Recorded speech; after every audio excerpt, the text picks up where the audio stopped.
Welcome to the figureFIT podcast, where we discuss fitness, paleo nutrition, yoga, meditation, spirituality, and other ways to have a happy, peaceful, and abundant life. And here's your host, Liz Nierzwicki. Hi, everybody, and welcome back to the show. I'm so happy that you're here today. Today, I have a special guest. His name is Yuri Elkaim. He is a nutrition and fitness and fat loss expert, and he's also a New York Times best-selling author of the All-Day Energy Diet and the All-Day Energy Fat Burning Diet. He's a former professional soccer player turned health crusader. He's most famous for helping people who've tried everything to lose weight and get in shape with little success. Finally achieving breakthrough results, Yuri is on a mission to empower 10 million people to greater health by 2018 by making fit and healthy simple again. Well, doesn't that sound lovely? Let's dive in. Welcome, Yuri. How are you doing today? I'm doing great, Liz. How you doing? I'm great. I am still kind of recovering from a cold, so if I bust out with a cough, just kind of, It's all good. Hold tight. Yeah, it's all good. Yeah. So go ahead and tell my listeners a little bit about who you are and what you do. Yeah. So my name is Yuri, and I'm just a guy who kind of went through a lot of crap for 20 some odd years and figured some things out, and now I'm sharing it with the world. So I grew up playing soccer. That was my whole goal in life was to play professionally. So I spent more than 10,000 hours for sure playing and training at the highest level I possibly could in my teenage years. And during that time, even though I was very fit, I wasn't necessarily healthy, and I didn't recognize that at the time. So I was dealing with asthma, really bad eczema, digestive issues, really low energy, and I didn't really pay attention to any of those signs. So my body decided to throw something a little bit more substantial my way. So when I was just about 17 years old, I started out of the blue losing my hair. And this wasn't like male pattern baldness stuff. This was like I was losing chunks of hair when I was in the shower, and I was like, okay, this is crazy. What's going on? So in the space of 6 weeks, I lost all of the hair on my head, eyebrows, eyelashes, everything. So obviously before all that happened, I went to my doctor, and he said that you have an autoimmune condition called alopecia, and offered nothing else other than that. I'm like, well, what can we do about this? He's like, well, we can inject some cortisone into your head. And I was like, nah, it doesn't sound like a good idea. So oh my goodness. That got me on this path of trying to figure out why that happened. And during that time, I was still playing soccer, and I was able to play professionally for a number of years in my early 20s. And that whole kind of combination between like playing soccer and going through my own health issue led me down this path of pursuing studies in kinesiology and health sciences. Then I was kind of personal training clients during that time as well, because I wanted to get more practical experience from what I was learning in school. And when I ventured off to play pro soccer for a number of years, I came back after I retired and went back to school to study holistic nutrition, because even while I was playing pro soccer, I had no idea how to eat properly. I was eating like terrible. And I grew up on pretty much the standard American diet, microwave dinners, fast foods, very few fruits and vegetables. And obviously all of that caught up with me. And it took me 8 years to really figure that out. And that's really when I went back to school to study holistic nutrition that I started to uncover that my body was just a toxic wasteland, and I needed to clean things up. And I was able to do that. And I was really pumped, because I was like, wow, I've never actually heard about any of this stuff, which was like, clean eating, gluten-free, alkalinity, stuff like that. And I started to just kind of try everything, and really found what worked for me was just, adding more plant-based foods into my diet, getting a lot more greens in. And when I was doing that, my energy went through the roof within a couple of days. All my health issues went away. My hair started to regrow itself in the space of 2 months. And I was like, wow, this is powerful. I need to be sharing this with more people. And so that really led me into this, eventually down this road to starting an online business. After having trained clients for a long time and doing the one-on-one stuff, I just knew that I needed to get my message out to more people. And since that time, we've been online now for 11 years. We've helped over 500,000 people. I've written 3 published books. One of them is a New York Times bestseller. And, we're on a mission to help 100 million people by 2040. So, I'm really on a mission to empower people, to give them a better sense of how they can control their lives, because this is stuff we're never taught in school, right? We're never taught about nutrition, health, mindfulness, anything. It's all about nonsense that is, little applicable, if best, to what, life throws at us now. So I really feel that I want to empower people to have a better sense of how they can take control of their health. And that's what I do. Wow. Our stories kind of mirror each other a little bit. Sure. No, doesn't surprise me because we're both pretty much doing the same thing online in health and fitness. So when you were talking about your autoimmune disorder, before you said alopecia, I was thinking Hashimotos. Are they similar? Yep. Is it Absolutely. the same? Hashimoto's is more thyroid related, right? So that's where the immune system attacks the thyroid. But there's a lot of crossover. Like, people who have Hashimoto's, like usually if you have one autoimmune disorder, there's a greater risk that you can develop others or have others going on at the same time. And that's, it's just because the immune system has gone haywire. It doesn't even recognize what's foreign versus what is, your body anymore. And that becomes a big issue. And it's a very, very common disease nowadays, autoimmunity as a whole, just because of what we've been kind of subjecting our bodies to over the past couple decades. So yeah, there's a lot of people dealing with autoimmunity. Exactly. And I talk about that in my book. I'd write about, the leaky gut and how that leads to every autoimmune disorder. If you have an autoimmune disorder, you absolutely have leaky gut. Yep. You got to start with, it all starts with nutrition. And it's funny because it's not funny. It's actually sad. You said it. We don't learn about it in school, and we really have to learn the hard way in a lot of cases. The schools are subject to, state standards and governmental standards of what they teach our children. And I'm actually in that right now because I went to a meeting the other day. My son is getting ready to schedule for high school, and they have a core, classes that they have to take, and they get some electives, and there are so many electives. And I actually did see health and nutrition on there. So, and this is funny though. This is sad. He wanted to take it. And I'm like, no, don't take it. They'll probably be teaching the wrong things. I said, I can teach you, but he doesn't want to learn from me. He wants to learn from someone else. I said, you need to take something like computer science or architectural design, something like that you'll have, you'll never really have the opportunity to do unless you're going to college. Mm-hmm. So, I know that things are changing slowly, which is good. And, do you have children? I have 3 boys. Okay. So they are learning from us, which is a really good thing. Yeah. So tell us a little bit more about your journey. So you started to fix your health, and then I guess tell us a little bit more about what happened next for you. Yeah. So I was basically kind of discovered all this when I was 25. That's just over 11 years ago. And so as I mentioned, I regrew pretty much most of my hair. So if you see any pictures of me or videos online, you'll see videos where I have like bushy eyebrows and, scruffiness and stuff. And I also have videos where I don't have any hair, like no eyebrows, no nothing. And I also have videos where I have like makeup as my eyebrows. And this was a really interesting time in my life because a lot of people think that, or they say a lot, losing your hair when you're 17, that must have been really tough. And I mean, it was, kind of challenging because I had, nice flowing brown hair before that. And my dad's Moroccan, so I had a lot of hair to begin with. So, but I don't think it was as bad as people kind of think it was. However, when I was, I think it was like 31 or 32, I had obviously established a pretty big presence online within the health community.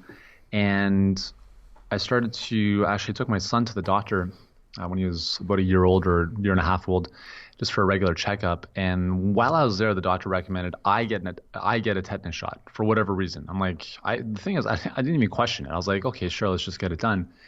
And I'm not a huge fan of vaccinations, but we can save that for another day. So I don't even know why I didn't question that. So got the shot. Within 2 weeks, my hair started falling out again.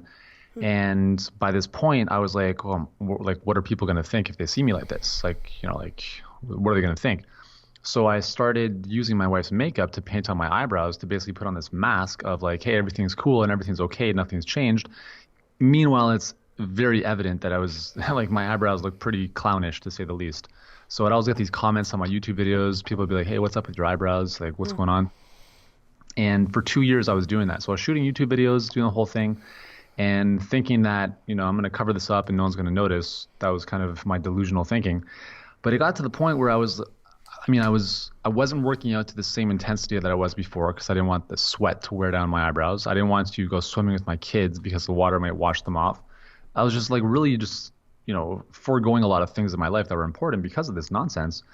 And then I was at an event called Awesomeness Fest that Mind Valley puts on every year. And I had some really big epiphanies and discussions that gave me a lot of clarity from what I needed to do. And the big thing I got out of that event was I need to get rid of this damn makeup. So the one morning I woke up while I was down there, and they had this exercise of bring one thing of importance to you, like some memento, something that's, it has some value to you. Everyone brought a pen or a ring or something, and I had nothing except for this friggin' makeup. So I'm going to throw this makeup in the garbage, and I'm going to wake up the next day and I'm just going to start from scratch. And that was a very, very challenging moment for me, because I was like, oh my God, people are going to actually see me for what's going on, for who I am. But it was also the most liberating, because that morning I woke up and we actually did a yoga session on the beach. And I remember laying in Shavasana and it started raining. And I was like, this is unbelievable, because I was laying, it was sunny, but raining at the same time. And I'm like, this would not have happened. I would not be doing this if I, was still held back by this makeup. So it was very liberating. And at the same time, when I got out of the yoga session, I ran down the beach, jumped in the ocean, and it was just this rebirth, coming back out of the, out of the water. And it was a very, very liberating experience. And then, after that, I decided to shoot a YouTube video when I got home to just let people know, hey, this is, here's what's going on. And that was probably the most scary moment of my life. And I've shot 900 videos on YouTube, and I have no problem speaking on stage and stuff like that. But that one video was very, very scary. It was, very scary. I wasn't sure how people would respond. And so I shot the video and I said, listen, here's the situation here. I was using this makeup for X number of years because of this. And now, I'm not doing it anymore. This is who I am. This is what's going on. And I just want to give you guys permission to be yourselves as well. And I just kind of went on this whole thing.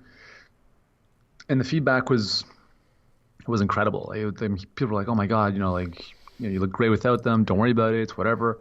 And, a lot of it was thanks so much for allowing us to see the true you. And that was a big kind of takeaway for me. It was just kind of being the true me allowed other people to be the true them as well. And yeah, so that was a really cool kind of liberating / learning experience that happened a couple of years ago. And yeah, so it's, I tell people, I'm not this perfect, perfectly polished guru who doesn't have any flaws. I definitely have a lot of flaws. I'm not this, this untouchable. I'm just a couple steps ahead of some other people, and I'm just kind of showing you what I've learned, and if you can take some of this guidance and apply it to your life, that's awesome. So that's typically kind of the way I live and the way I teach, and yeah, that's where we are today. Well, I give you credit for sharing that, and then also stepping out and sharing what you did with YouTube, because I can imagine how hard that was for you. It is hard. Mm-hmm. And, yeah. When we begin to reveal our truth, it's just massive vulnerability, and you're afraid, we, like you said, we begin to put our masks on, and we walk into the world, this self that we think is going to be approved and loved, and we go in that energy, and it's so disconnected. Mm-hmm. It's so disconnected from our true self. So you really just touched me. So thank you for sharing that. Well, you're welcome. Thank you. And it's true though, because I think, we deep down know that we're not truly happy because we have this burden of energy on us. And then I think other people pick up on it as well, so I think it's not doing anyone any favors, and it's just a matter of stepping out of your ego and being like, listen, you'll be okay. And I think the thing too is when you become more vulnerable with others and you actually share your story, you allow people to not only share their story, but to feel more connected to you. And I think that's really important because, especially in the space of expert, if you're an expert in whatever, you don't have to be this, perfect person who has no flaws. And I think that becomes very, people can't relate to that, but if you can demonstrate that you're a real person in a way that's authentic and show like, hey, listen, like, this is what's going on, it allows people to it takes down the guard. It allows people to come in. And it's the same thing if you're in a relationship, right? It's like, if you're not opening up and you're not being vulnerable, then, there's really no depth to that relationship. So true. So true. So do you have any tips for people who maybe find themselves in that position that you were in and they want to begin to step forward and start? I love that I'm about to ask this question because I am launching a new website and my tagline is Live Your Soul's Truth. Mm-hmm. And so do you have any tips for people on how they can go about doing that? You know what? It's interesting because I think, so social media is great, but it's also a big distraction from allowing you to really tap into who you really are, because you start looking around on social media, Facebook, Instagram, whatever it is, and you're looking at what everyone else is doing, the lives that they're living, the lies that they're living in a lot of cases, because they're just really posting the good stuff, right? Never the bad stuff. And, you start to think that, oh, this is how I should be doing things, or this is how I should look, or this is whatever. And, I'm not saying you have to completely shut off the internet, but if you can spend more time disconnected from this stuff, you'll allow yourself to tap into what's your true essence. Like, what is it that that truly gets you excited?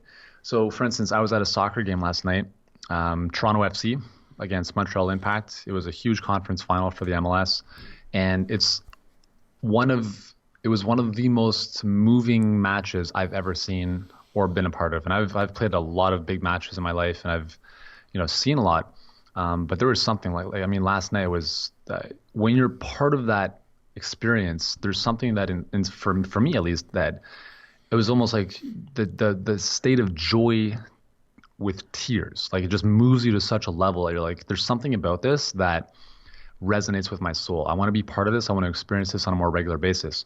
And that's probably one of the reasons that I pursued soccer for so long, was because I love that feeling of, bringing people together towards a common goal and kind of going through the highs and lows and really just, lifting people up and just, going all in. And that's a very rare experience, unless you're really, living that on a regular basis. And I think all of us are looking for something that is going to make us feel more alive. And you need to really spend time on yourself in your own world to figure out what that is. And, watching TV or, spending time on Facebook, I don't think that's really going to help you out, because it's going to distract you with trying to be what everyone else is. And I think at the end of the day, whether it's through meditation or other means, it's just a matter of like, hey, yes, this brings me joy. This lights up my soul. I want to do this. And it's funny because when I set the goal of playing pro soccer when I was really young, I loved the game, but I also wanted to perform in front of big audiences, because that really lit me up. It's funny though, because now I'm 36 and I still love performing in front of big audiences, but mostly from stage. So even though it's not this, soccer or speaking on stage, they're different, but they're the same. For me, it was about this connection with a larger group of people and getting that energy going. And that was something I realized, a couple of years ago. So if you're doing something that is incongruent with what your true calling is, you will feel miserable, or you won't truly feel your best or your most happy until you really tap into that. So I don't know if that really helped. That's obviously a very long-winded answer, but I think just really kind of finding a way to tap into your own happiness and really figuring out what that is very important to, pursuing the thing you want to do, and then obviously making sure that it's aligned with your true vision, mission, soul purpose. Yes, you just said so many wonderful things. Thank you. I have a couple things. I should have written it down because I was just listening. I guess one of my questions for you is two things. What are your tools? So what are some of the things that you do that actually help you determine your happiness? For me, I think it's kind of easy and obvious for people to see. Like, I do yoga, I work out, I meditate, I write, but there's another level to that as well. Mm-hmm. And Yeah, go ahead and share some of those. Yeah, I mean, I think for me, like a simple inventory, like a checklist, or like just like two sides of a piece of paper. On one side, stuff that doesn't bring me joy, that just drains my energy, and the other side is stuff that lights me up. And it's a very short list. For me, it's pursuing athletic endeavors. So soccer and tennis is like, if I could perform at that level for the rest of my life, I would love to do that. And so now that I'm kind of done with soccer at that level, I'm pursuing my second passion, which is tennis, which I love to do. And it's such a great sport.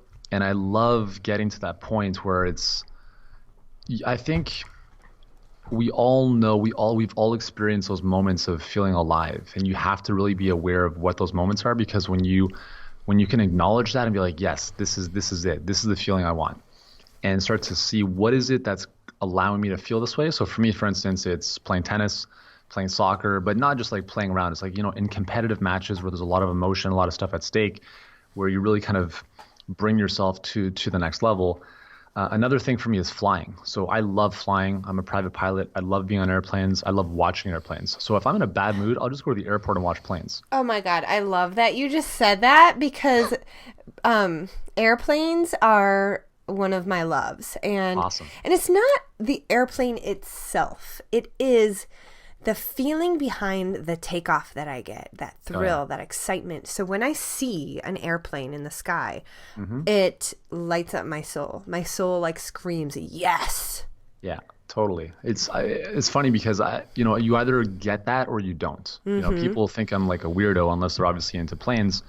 And it's, I've been fascinated with planes since I was a kid, and I don't know if that's part of it, but there's maybe probably this undertone of like freedom and the sense of like traveling the world and seeing new cool things, but also just the planes themselves, like the awness of like the physics of like aerodynamics and how these amazing machines, do what they do. I don't know. It's tough to explain, but that's just when I'm in these kind of situations, I kind of get goosebumps. Yeah. And that's, for me, those are indications that like, yes, this is the thing you want to be spending more time on. So if I'm doing even teaching, so I'll do like, even if I'm doing a webinar, where I'm really in my state and I'm really delivering awesomeness and I kind of feel what's happening physiologically, I'm like, yes, this is what I want to be doing. It's probably not to the same level as if I'm on stage speaking in front of more people, but it's still, within the realm of, for instance, stuff I do for my online business. I love it. The other thing for me is I love doing small person workshops. So we have a company called Healthpreneur where I help other health professionals grow their online presence. And we do that through small, intimate workshops. And I'm like, I could do this stuff every single day because it's just, for me, it lights me up. It energizes me. It's not something I finish and I'm like exhausted. I'm more energized than when I started. And for me, those are all signs and symptoms of like, yes, this is the right thing for you. So again, for me, it's a physiology thing. So I feel those happy goosebumps, almost to the point of having tears in my eyes sometimes, where there's just like this pure joy.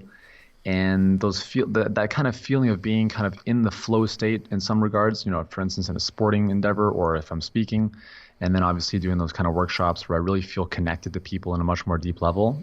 So for me, it's very easy. I can literally just create a list of 4 or 5 things on a piece of paper that light me up the most. And I'll be very honest with you. I mean, I love my kids to death, but they're under 6, so they're 2.5, 4, and almost 6. And I'll be very honest. I'm like, they don't light me up all the time. It's like I don't necessarily feel the best when I'm around my kids because they're just draining sometimes. I love them to death and I love doing the stuff I can with them. But there are times when I would rather just go watch planes by myself. Yeah. Yeah. Oh, and that's so funny. I totally understand that. Yeah. So, I mean, kids are awesome. There are moments when I feel completely amazing with them, and there's a lot of other moments where I don't. So I think it's just about, being truthful to yourself and really understanding like what is it that really lights you up, that makes you feel alive, whatever that might be. If it's, climbing mountains or, like doing whatever it is you do, be true to that, because if you're not, it's going to bite you in the butt. Okay, I'm going to ask you a question, and I don't know why I feel compelled to ask you this question, and if you don't have an answer, then you don't have an answer, but I just want to ask you this question because I feel that you might have a good answer. Okay, so what do you do, or have you ever experienced this scenario? Or what would you tell someone who you saw experiencing this situation? So something that makes you feel so alive, and you said it earlier, like you need to know what those things are that make you feel alive. And then when you know that, you have these moments where you're just like, oh, yes, this is it. I feel so good. Now, what do you do when that thing isn't healthy for that person? Yeah. I don't know. I mean, I'm not too sure what the answer is. Like, if it's like LSD or cocaine or heroin, like, I'm not gonna say, "Hey, do that." Right. But I mean, I don't know if you're a follower of Esther Hicks or law of attraction stuff at all. But a lot of what they talk about is just doing things that lower resistance, right? And that's why people who are doing drugs feel so good is because there's less resistance to allowing them to connect to their true source, right? Yeah. So. I don't know. It's a tough call. It is a tough question, and like I almost said, like, okay, yeah, there could be drugs, it could be a relationship, maybe someone's in love with somebody that they shouldn't be in love with, or maybe obviously drugs is an easy one, or alcohol makes them feel good, it's not really healthy for them. Well, here's the thing too, is like, I've gone through some interesting stuff in the last couple of years with some relationship stuff. And, it's, we're spiritual beings living a human experience, right? And when you look at things like relationships, you don't just have one soulmate, right? You could have 100 soulmates. And if you meet somebody who you never met previously at any stage of your life, if you're single, married, whatever, and you have a connection with that person, like, that's tough. Like, you have a connection that is like, you've never felt anything like this before. Does that mean you just ignore that, or does that mean you pursue it? Our society, our culture would say, listen, if you're married, you stay married and that's it. But spiritually, like, why not have a connection with more than one person, right? Mm-hmm. So I think it really comes down to kind of personal philosophy and core values, and really, listening to your own internal guidance to the point where, if I'm doing this thing that makes me feel alive and then I feel guilty afterwards every single time I do it, or even the one time I do it, maybe that's not the best way to live, right? But if I feel okay with the fact that I just did that, and that's an ongoing thing, and I continue to do that and I feel okay with that, then I don't know if that makes you a psychopath or a sociopath, but it's the reason kids are so alive, right? They're just listening to their bliss. They're like, well, who cares about the rules? I'm just going to color on the wall because I want to, because it makes me happy, And so I think it's a tough question to answer, because you have to somehow strike a balance between, what's culturally, normal or acceptable, or what's deemed right for this human experience, and at the same time, just really honor, that soulful connection, or that soulful pull that's moving in that direction. You answered it perfectly, because there really is no answer. Yeah. It's more one of those philosophical examining questions that, it could be easy for someone to say, well, then just stop it, but how do you do that when something's lighting you up so much? It's an easy answer when it looks like an addiction that is harmful, such as, cocaine or something like that. In terms of like a romantic relationship that might be lighting you up, but then also you kind of are like, oh, I don't know about this. It's hard because, like you said, I believe that these relationships are brought to us for the whole purpose of healing our maybe something in us that needs to be healed. And there's always, I call it soul expansion. Mm-hmm. Our soul is expanding. It has to. It's going to seek that experience without the knowledge of your head. The permission from your brain saying, yes, nope, it's not going to wait. It's just going to seek it and call it into your life. And it's going to happen whether you're ready for it or not. Totally. Yeah. So good answer. Thank you. Good question. Thank you. Well, so, wow. definitely. I told you earlier before we talked, but it's going to be heavily spiritual and philosophical. Great, because I love this stuff. That's what I do too. I totally love this stuff. So, okay, going on that, what are some of your what's your favorite book? That's a hard answer. Along the lines of like spirituality and stuff? Yeah. I don't know if I have a book because I listen to a lot of audios, whether they're like interviews or podcasts or audio tapes. I can't even remember half the name of them, but I would say probably the most impactful for me, I don't know if it's one or just a culmination of a bunch of them, is I've always been into the law of attraction, like, from whenever The Secret came out, like a decade or so ago. And that's always been something that's resonated with me. But when I came across the teachings of Abraham, so Esther and Jerry Hicks, and the way they approached, they're the ones who kind of like founded the law of attraction and brought it mainstream. Their explanation of it was, for me, because I'm so in my head a lot, it made the most sense. And it kind of brought things to a much clearer understanding for me. And I would say that in terms of the day-to-day impact in my life, that's probably been the most impactful stuff. So I can't remember the names of, I think they've got an audio cassette / book called The Law of Attraction. That's pretty much as simple as that. They've got a bunch of other stuff as well along those lines. And I'd say their teachings have been probably the most impactful for me in terms of what I'm very aware of on a day-to-day basis, in terms of like, am I feeling joyful? If so, great. If I'm feeling crappy, then I'm basically attracting more crap into my future. So, right. That's a really cool way of just thinking about things in terms of how you're feeling and your mood and the decisions you make. So I would say that's probably the most impactful kind of learning that I've done in the last couple of years. Yeah, I love Esther and Jerry Hicks, their work, and Abraham. So from that, what are some of the biggest, not necessarily from that, but what are some of the biggest lessons that you've learned with life that you really feel like you just know this was a gift? Maybe it was a struggle at one point in time, but now it's an absolute gift of gratitude that you have. Yeah, I would say, I think one of them, and one of the ones that I'm still working on, is detaching from the outcome. Oh, yeah. So, because I'm a big goal setter. I love setting goals and intentions, and I map out, all these future plans, and like have vision boards and all that stuff. And there's a fine line between like setting that and then just letting it go, versus obsessing about it. And this is where it becomes tricky in life, because you have all these like dichotomies where it's, well, if you want something, you have to focus on it all the time, right? Versus other people who are saying, well, if you want something, let it go, right? So it's a complete opposite. So I think, for me, it's realizing what it is that I want and understanding that the very fact that I've, in my mind, created that desire, it's already almost done. And then having the ability to be in a receiving mode and a receptive mode to basically say, listen, I don't need to stress about this because it's already coming to me. So I'm just going to let that go, and it's coming. It's just a matter of time. And I think that's been a really interesting journey for me, whether it's, in kind of business or even with, my kids, right? So one of the biggest lessons as a parent, like my kids are probably the greatest teacher on the planet. Oh, like, yeah. Every single day is like a personal growth seminar, Yeah.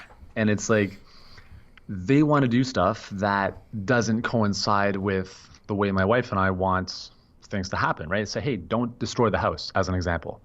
So getting to a point where I can relinquish control of whatever it is that they're doing and being okay with that is something that I continue to work on, because I don't want to be an overbearing, parent, not that I really am, or like a micromanager. But it's just, it's just stepping back and be like, do I really need to interject here? Do I need to control this situation, or can this kind of like do its own thing?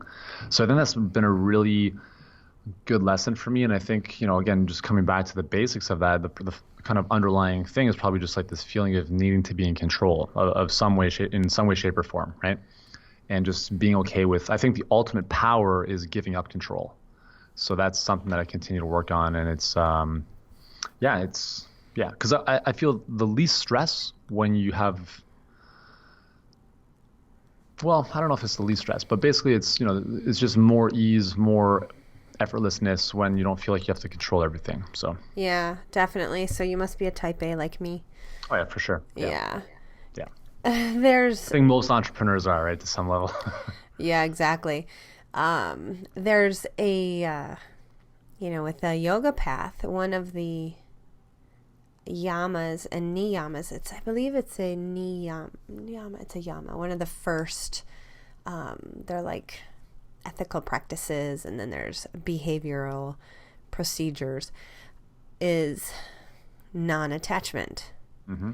And I never really realized how deep some hooks I have in me until this last year. Some really deep hooks of attachment. And, you look at that, I used to just teach it just kind of like on a fly, on a whim. Okay, today we're going to have an intention of non-attachment without any real substance behind that. I guess you really don't start dealing with that life lesson until you've had to lose something, or something's been taken away from you, and you realize the depth of the hook of the attachment inside of you. And, in the Eastern wisdom tradition of yoga, non-attachment is one of the practices that, you practice daily and it's like, how do you do that? How do you love someone so much and then also, in a way, detach from that love? Mm-hmm. It is, I think, one of the hardest human things that we could ever do. Absolutely. Yeah. Yeah. And there's other easier things that we can do, such as detach from a work project or, something that didn't go our way. But it's all attachment nonetheless. And, it's funny how life progresses, because at one point in time when I was really more struggling with body and food, those were my attachments, and that was my struggle. And then once those no longer became my struggle, and I really got down a procedure of how to, navigate this life, and I knew what worked, and I implemented the tools, and it just works. And those attachments of other things became deeper. So you begin to see, what are the mental processes that are keeping you attached to other things, or that were your triggers that made you turn to the food. Because once you understand the triggers, then you have to understand how to unhook that hook that's inside of you, that's triggering you to, numb out, or run and hide, or defend against something. And attachment work is really powerful stuff. Yeah, I agree. It's definitely very valuable. And the thing is, I don't think a lot of people, obviously people listening to this might be different, but, a lot of people aren't willing to do, or maybe they're not even aware of or open to, this conversation, or even doing the work in the first place. Yeah, that's sad to me. It really is. But on the same side of that coin, I get it. It's hard. Yep. It is hard work. I think, a lot of times you don't really do it. Like I said earlier, the soul kind of makes you do it. It's like something happens to force it into your life. It just kind of happens. And sometimes people are just, they will run from it, and they just won't look at it. So.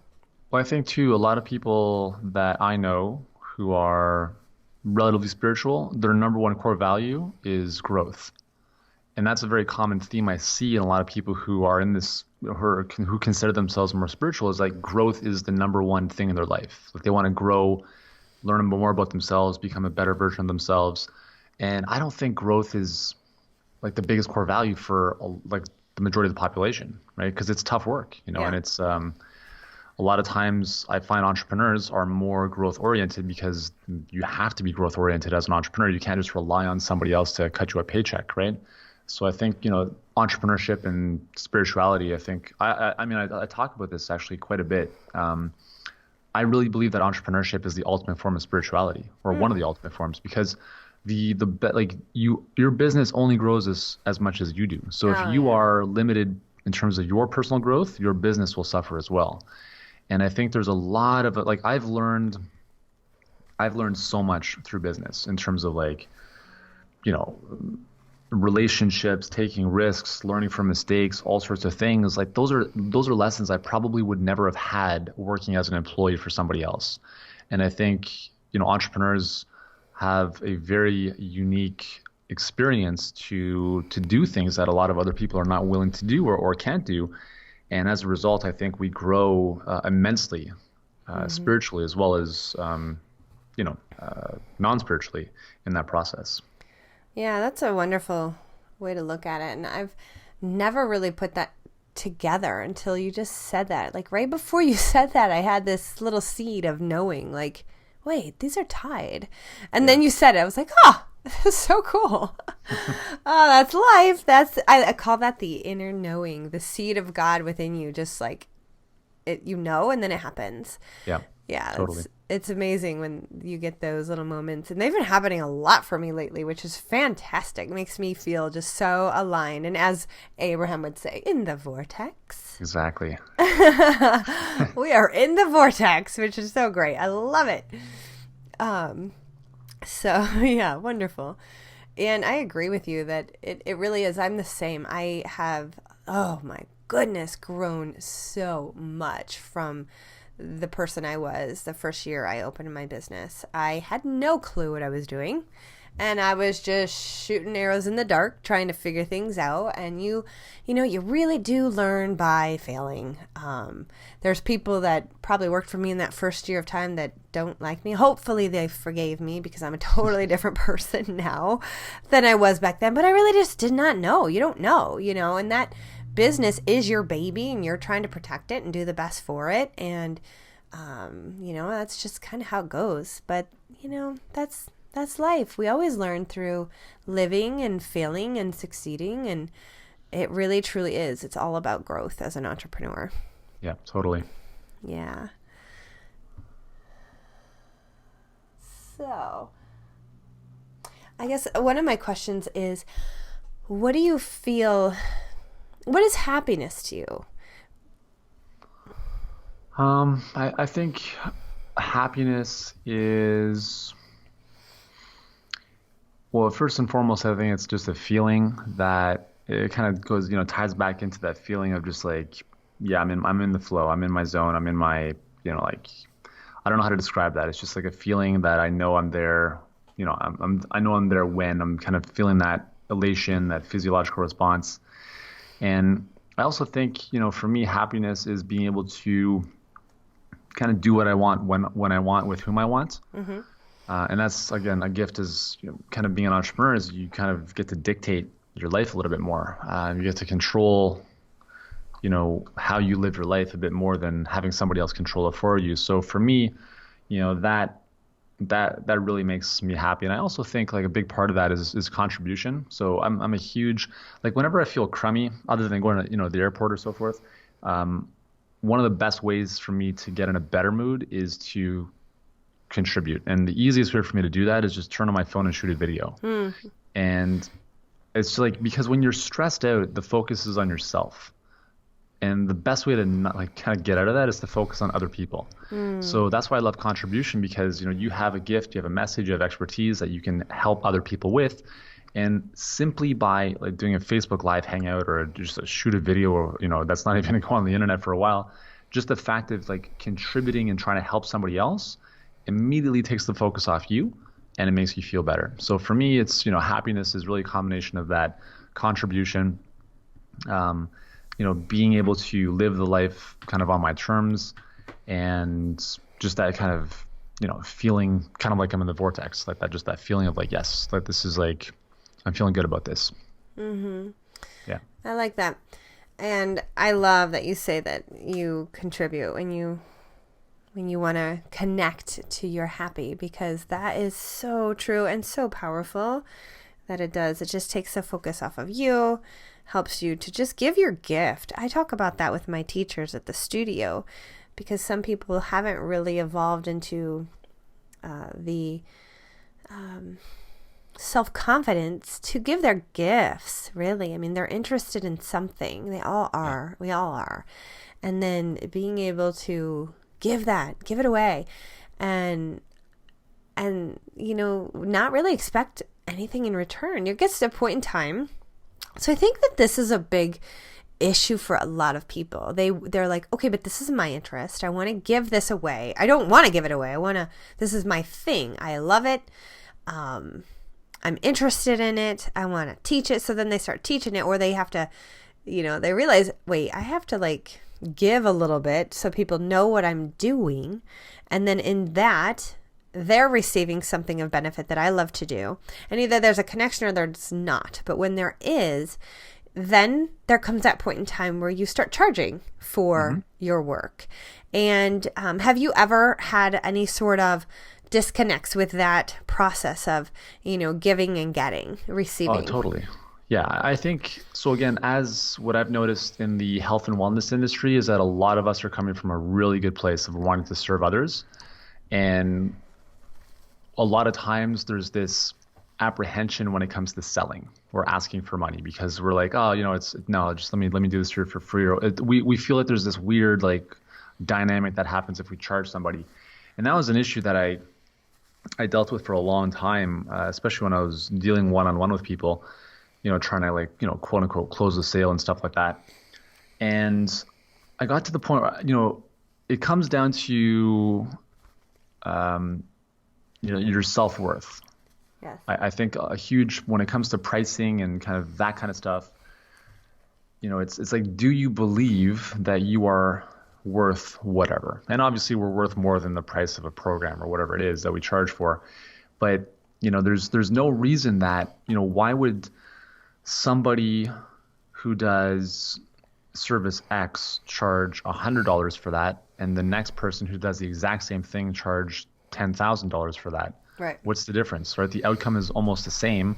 The only difference is that, the person who's charging $10,000 decided to charge that. And the reason they can charge that is because they are so congruent with the fact that they believe they deserve that for that service, versus somebody who's charging $100. There's a feeling of undeservedness where they're like, I'm not worthy of more money than this.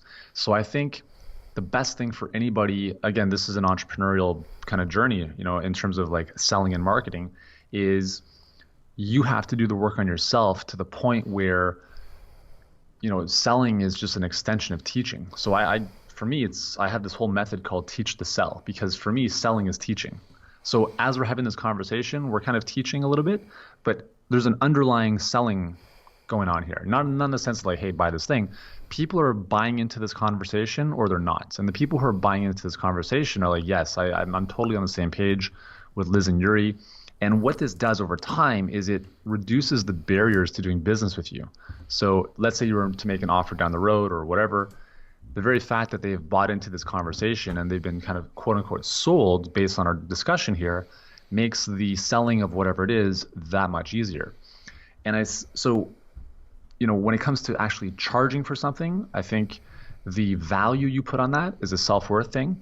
But I also think, like, again, understanding that it's a paradigm shift, a mindset shift. Like, teaching, I believe, is the ultimate form of selling. Because if you're selling something, how exactly are you going to sell something to somebody unless they know exactly what it is and they say, just put this through the cash register, I want this, right? It's really a process of taking somebody from where they are to a more enlightened, empowered state to the point where they feel comfortable to do business with you. And again, that's been a long journey for me to kind of figure out and zero in on that. But even recently, like my workshops, I've basically doubled them in price over the past 6 months, because I realized when I was doing them earlier this year, I was like, wow, I actually felt that I was cheating myself. Because in the delivery of what I was doing, I was like, there's this little voice in the back of my head saying, wow, you're crazy. You should be charging way more than you are for this right now. And again, I don't know where that comes from, if that's a self-worth thing or just, whatever. But I decided to double the prices of the workshop. And as a result of that, some of those people are going to be alienated from that price because it's either too expensive for them, or it forces me to become more valuable in the delivery of it, as well as the delivery of the messaging of how it can help them. So, if somebody says, well, it's too expensive, well, basically what they're saying is, I don't see the value in doing this. Right. So there's a lot of different elements here to work on in terms of like the messaging of your offer, your own self-worth. But at the end of the day, like if you're not charging for your services, I don't think it helps the client, because when you invest the more you invest in yourself, right? If somebody pays $5 for something, there's very little investment there. But if they pay 5,000, they're more committed. They're more vested into that relationship or into that purchase. So it benefits you as well as the person you're trying to serve. You are so right. I love everything that you said. So what was so you said you've recently been kind of doubling your prices. And that's what happens when you just kind of start really coming into alignment with your inner self, your inner worth. And you really know that, wait, I'm undermining myself and my value. And your life's work, there's no price tag on that. I could tomorrow go, if you want my coaching, it's $1 million because I've put in the work to get me to where I am. The tears, the sweat, the growth. And if you want my help, there you go. Yep. And there'll probably be one person who takes that. And that's pretty much all you need. Right. Well, exactly. And the thing about it is I think that, I talk about that with a good friend of mine. It's like, my time is valuable. And I don't know if she's got this she must just have this trigger with, time and money. And it's like, she took that offensively when I first started mentioning that to her. And I'm like, look, I've been doing this entrepreneur thing for years. And my time is valuable, very. So when I focus my attention on something that is taking away from the ability to bring in money to my studio or to my business, then that time, it could have been valuable. It depends on what it was, or it could have been wasted, and I could have been doing something differently.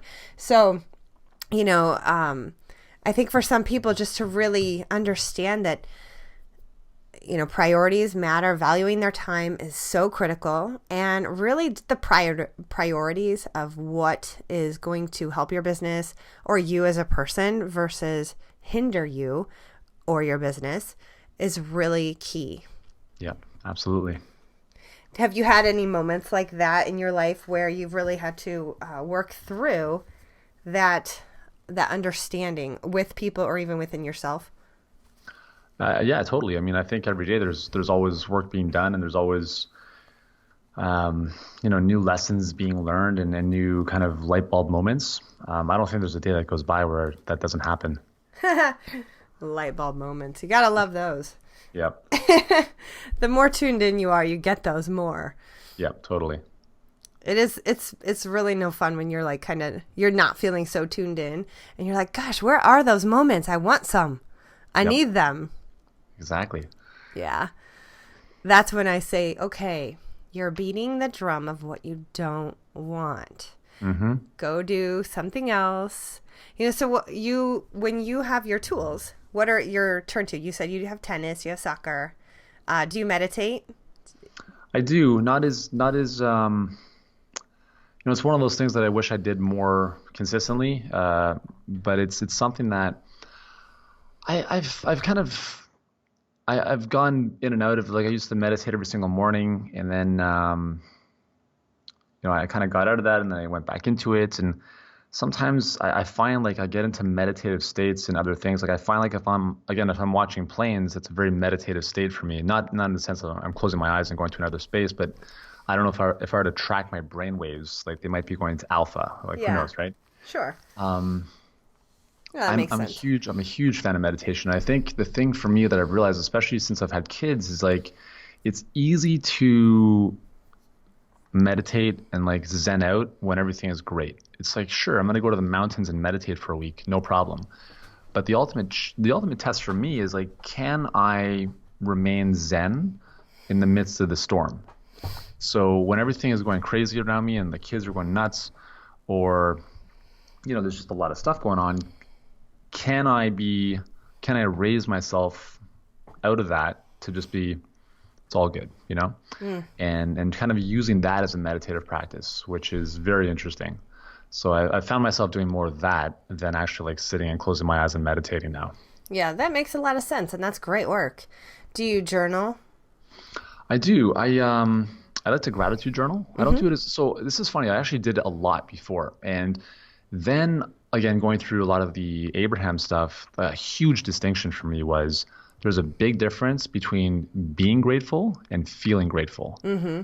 And I was like, oh shit, that was big, because what I realized is I was journaling stuff in my gratitude journal without really feeling it. And I'm like, I'm just basically it's superficial. Mm-hmm. So why, for me, I feel I can go for a walk with my dogs in our neighborhood where there's, just beautiful nature, a river, lots of trees, and I can get into a state where I'm so grateful for something. Maybe it's the color of the leaves, like I don't know like whatever it might be, and I can get myself to a state of almost teary-eyed, which is, I know when I experience that, that's when I'm being grateful. Well, that's when I'm feeling grateful. Mm-hmm. And for me, that's more important than being like, oh, I have to journal every morning about what I'm grateful for. Mm-hmm. Yeah, I love that. Do you get stuck in like a schedule, or have you ever been like stuck to a schedule, or what's a typical, okay, that's a separate question. So what I'm asking is, have you ever like set schedule for yourself and you're like, okay, I have to do this, I have to do that, I have to do this. And then you're just like, you live that way and you're like, wait, this just isn't living. It's not fulfilling. Have you ever experienced that, or have you always kind of been like, no, I'm going to do what I need to do when it comes up? Yeah, no, I'm pretty, I like to schedule myself because I find that structure creates freedom. Mm-hmm. So when it's kind of a paradox, but when I have a structure and I know exactly what I'm working on this week or today, I can kind of turn off all the distractions and get that work done. First and foremost, I feel really good because I'm like, okay, I didn't get distracted by all the nonsense. But second is there's just like this reduced feeling of overwhelm where you're like, okay, here are the 3 things I'm going to get done today, and I'm just going to block off that time and get that done. But there's also times where, and I think this is like, as I've evolved as well, I've realized this. Like I'm in a period of time right now where I'm spending a lot of time in my business, doing a lot of the doingness of, we're setting up a new course and doing all this stuff in the business. And I realized I don't really enjoy doing that as much anymore. I'd rather step back and work on the business where I'm building more leverageable and kind of predictable systems where I can kind of step back and I'm not so much in the trenches, but I'm kind of like the strategist outside of the trenches. And that's really what I enjoy doing the most. But I also understand that like I'm in a period of time now where I just have to get this thing done, and then I can kind of, put that behind me. So I've gotten to the point where I'm okay. I understand there's different seasons in business or different seasons in life. There's a time to do the work. There's a time to step away from it. I took a 2-month sabbatical this summer, which was amazing. I basically just got to hang out with my kids and play tennis every day, which was terrific, and got to enjoy the sun. And I knew that was going to be that kind of season of my year. And leading up to that, I had me and my team had to get a bunch of stuff ready to make that possible. So I get, if I'm not conscious and I'm not aware of what I'm doing, it's very easy for me to get stuck into a schedule that I'm not really passionate about. It's like, well, why am I even doing this? But if I can kind of connect why I'm doing this to the greater thing that I'm working towards, then it all makes a bit more sense for me. Yeah, definitely. I wanted to say that I think that you and I have a lot of similar strengths. Mm-hmm. Which isn't surprising. I would say that most entrepreneurs probably have these. Have you ever heard of the Strength Finders test? I have, yes. Have you ever taken it? I have. Yeah. Okay, so you probably know yours. I don't know if off the top of my head I can remember it, but I think one of the 2 ones that I do remember were Maximizer and I think there was like Ideation. Okay. Yeah. There is that one. Yeah. Yeah. There's like 5 or 6 of them, I think, and I can't remember all of them, but there's like, they give you your top 5, but there's so many out of the, like, I don't know, there's like 30 some that they test for or something to that nature, maybe even more than that. Yeah. But you usually excel in like 5, pretty strong. And pretty much. Yeah, It's pretty cool. Yeah, you were saying earlier that you always liked performing. And you said that, and it really rang true for me, because when I was growing up, I ran track and I was on the dance squad, and I really loved the aspect of performing. And also I'm a speaker on stage, and that, every time I walk into the yoga room, I'm teaching and leading, and I'm the person who is commanding the room.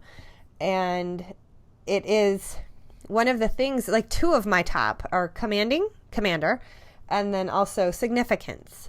Nice. So doing work that is significant. And it's not about being significant. It's about making sure that you have purpose and your work is significant for you. Yep, totally. Yeah. So I really have enjoyed our talk today. And I think that there's so much that you just are offering the world just by being you and expressing your true self. I just feel that from you in this podcast, and just by talking to you. What are some of the ways that you work with clients and help clients through fitness and nutrition, or also coaches? Yeah, so on the fitness and nutrition side, the best thing basically what we do is we publish daily content on our blog, really, really great stuff. It's over at yurielkaim.com. And I've kind of moved away from the one-on-one coaching on that side of things, just because we want to serve a lot of people. And I figure I can just impact more people through my kind of knowledge more than my time. So we've created a lot of videos. We've got great, free posts on our blog every single day. We also have a number of books, nutrition courses, workout programs. All that stuff can be obviously discovered through our site. And, at the end of the day, for coaches and health coaches and so forth who are looking to kind of build their business, ideally online, we have our Healthpreneur business, which is all about helping, that group of people turn their expertise into a thriving online business that creates more impact, more income, and more freedom. Because, if I want to help, millions of people, I can, maybe do that by myself with my team, but we can help a lot more people if I can help the influencers influence more people. And we've had a lot of success online, and obviously made a lot of mistakes during that time as well. And I've discovered some kind of time-proven principles that work. And now I'm at a point in my life and in business where I love, again, teaching in general, but I really want to spend a lot of my time teaching the business, entrepreneurship, marketing side of things, because that's where I feel I can have the most impact. And so if anyone listening is interested in that, they can go to healthpreneurgroup.com and join our community from there. Very good. Oh, well, I really enjoyed our talk today, and I think that, people would definitely learn a lot from working with you. So thank you so much for coming on the show today and sharing yourself and your gifts with my tribe. I'm grateful. Thank you. It's been a pleasure, Liz. It's been a fun conversation. Yeah, I enjoyed it very much, and I really think that the listeners will too. It's situations like this, it's conversations like this where people really, really share that really touch. I always tell my teachers at the studio, and this was a note to myself when I first wrote my first book, because I was nervous to share things, and that all came from being picked on as the little sister, being the youngest, and I kind of would quiet down, even though I'm so not a quiet person. Like, I have a voice. Yeah. And I was like, it comes out kind of sideways if you don't know how to handle, like, what was your button as a little kid, like what they tried to quiet me, and I was like, no, then that comes out sideways or angry, like, no, you will listen to me. Sure. And I will make you. And it doesn't work like that. And, when you become an adult, so you have to find what was that thing that, made you feel that way. Why are you afraid to share your story and your truth? And getting over that, what's the way to get over that? And I always say that stories are king. Stories really tell so much. And I think that's why I like writing, is just because it's the best way for us to really, truly share our true inner world with the world that's outside. Yeah, totally. That's great. Yeah. It's awesome. Well, I just want to say thank you again. And where can everyone find you? So again, they can find my health website at yurielkaim.com. So that's YURIELKAIM. And that's all about helping you make healthy and fit simple again, without all the overwhelming confusion that exists in our world. And for the health coaches and entrepreneurs out there who want to build their online business, they can go to healthpreneurgroup.com. Very good. All right, guys, you heard it here. And thanks again, Yuri. I am so happy to have you on the show today. It's been a pleasure. Thanks, Liz. You're welcome. Thank you guys so much for spending your time with me today on the figureFIT Lifestyle Coaching Podcast. I am incredibly grateful that you stopped by. If you could take just 1 second to share this episode with someone you think would love it and who can use it, I would be so incredibly grateful and honored. And I know that your friends will thank you too. Also, if you feel so moved, we would be incredibly grateful if you could go into iTunes and leave us a rating and a review. Leave us an honest thought, an honest comment. Tell us what you think. Tell us what you love. Tell us what you need more of. It would really help us out on our journey to help thousands and thousands of people reconnect back to their soul, live a life of health and happiness, and to love the body that they are in. Until then, don't forget that you are so worth your own self-love, self-care, and investment in your body, your goals, and your life. Thank you so much for tuning in today, everybody. Have a great day.